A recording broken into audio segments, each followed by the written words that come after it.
in this cycle, you see crypto dudes starting to wear suits, to your point, right?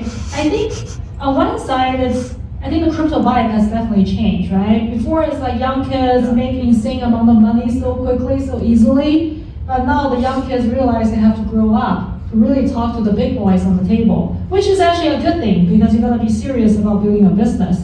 And the other part, sadly, I think in crypto, as any early stage technology, the big money has been made, right? Whether it's speculation or something, I work with partners who bought Bitcoin $800, I didn't, obviously they got rich, right? But then I think crypto has emerged from, if everybody know about the technology S-curve, right? We're actually climbing up the steep S-curve. The easy money is made, now it's a hard money you have to make, which means you have a good technology, you have to find a use case. And then crypto, obviously the market is not very good, and crypto market is very much driven by narratives and speculative interest.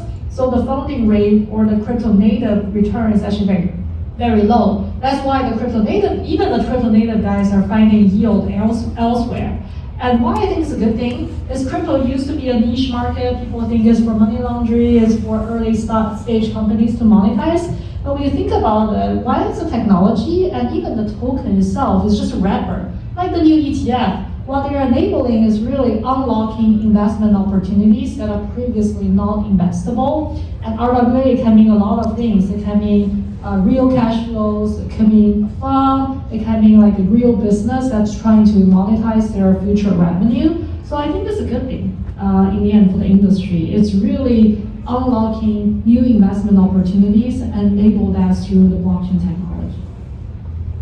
I totally agree. I mean, there was no dress code for that event, by the way. But there was no memo, but everyone wore a suit. So that was funny. But I feel that one thing that I was told early on, and I think it's an obvious thing, but money goes to where it's treated best, right? And I think it's what Kelly said, and what's echoed through here with Chaz and Thomas is that stable coins are present now.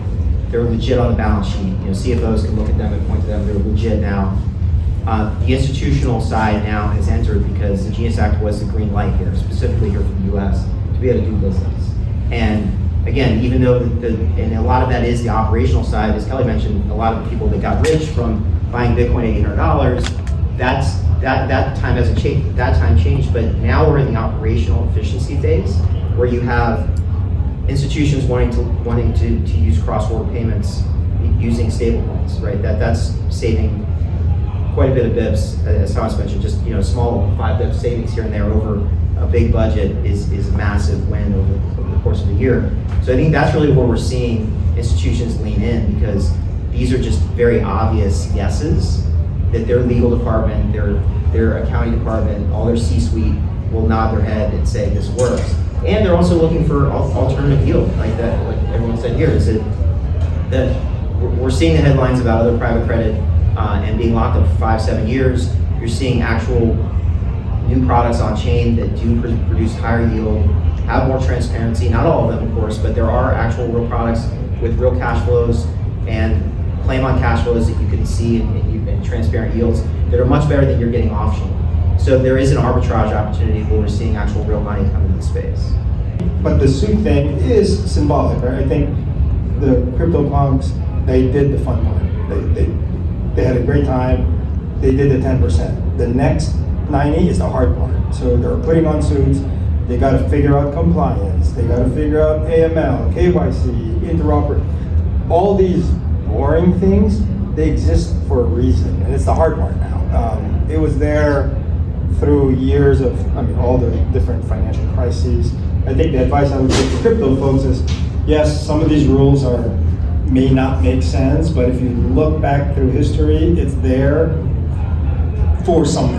We learned it from a hard lesson, and we should just not ignore what history and actually look at it and try not to make that same mistake. That's sort of my worry.